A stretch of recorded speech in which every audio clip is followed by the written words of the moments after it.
नमस्कार, आप देख रहे हैं पब्लिक इंडिया न्यूज और मैं हूं आपके साथ हर्षिता मिश्रा। बिहार विधानसभा चुनाव 2025 के पहले चरण के मतदान के बाद जनसुराज अभियान के संस्थापक प्रशांत किशोर ने कहा कि इस बार राज्य में रिकॉर्ड तोड़ मतदान हुआ है, जो स्वतंत्रता के बाद अब तक का सबसे अधिक मतदान प्रतिशत है।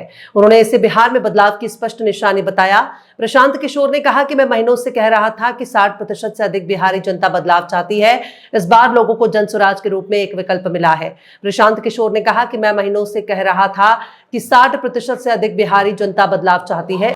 इस बार लोगों को जनसुराज के रूप में एक विकल्प मिला है। बढ़े हुए मतदान प्रतिशत से यह साफ है कि जनता अब एक नए रास्ते की तलाश में है और उन्हें भरोसा है कि जनसुराज वही विकल्प है। क्या दर्शा रहा है? 30 सालों में नहीं, आज़ादी के बाद बिहार में हुए चुनाव में ये सबसे ज़्यादा वोटिंग परसेंटेज है।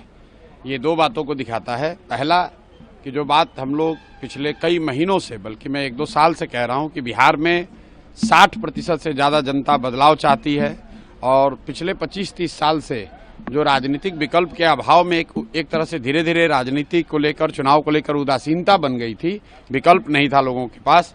अब जनसुराज के आने से उनको एक नया विकल्प मिला है और बढ़ा हुआ जो वोटिंग परसेंटेज है वो दो बातों को दिखाता है। एक कि लोगों को एक नए विकल्प को देखकर उत्साह रहा है और बड़े पैमाने पर वोटिंग हुई है, बदलाव के लिए वोटिंग हुई है। और दूसरी बात, जो बड़े प्रवासी मजदूर हैं जो बहुत बड़ी संख्या में छठ के बाद रुके हुए हैं, उन्होंने अपना और अपने परिजनों का, अपने मित्रों का जो वोट कराया है उसने सबको सरप्राइज किया है।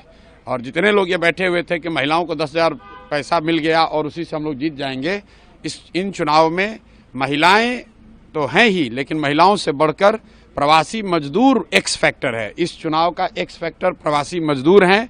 वो क्या कर रहे हैं, वो अपने दोस्तों, मित्रों, परिवार वालों से कैसे वोट करा रहे हैं, इसी से बिहार का चुनाव तय होगा। जनसुराज कितना कॉन्फिडेंट है अपनी जीत को लेकर के? कितनी सीट? जनसुराज बिल्कुल कॉन्फिडेंट है कि 14 तारीख को आप देखेंगे इतिहास लिखा जाएगा। बड़े बड़े पंडित कोई ये नहीं बता रहा था कि जनसुराज इस बार इतने बड़े पैमाने पर वोटिंग होगी। और ये आकलन लोग कर रहे हैं, 2 करोड़ 10 लाख से ज्यादा लोगों ने वोट करा है। कोई आकलन, कोई पत्रकार, कोई असेसमेंट करने वाला आदमी कितने लोगों से मिला होगा? कल लोग बैठे बैठे 10-15 लोगों से फोन करके अपना हवा बता रहे हैं कि किसने किसको वोट दिया। किसी को जानकारी नहीं है। जब 14 तारीख को काउंटिंग होगी तभी पता चलेगा कि 2 करोड़ से ज्यादा लोगों ने किसको वोट दिया है सबसे ज्यादा मात्रा में। जो हम लोग देख रहे हैं कि जो प्रवासी मजदूर है वो बदलाव चाहते हैं और बहुत एग्रेसिव होकर उन लोगों ने वोटिंग किया और कराया।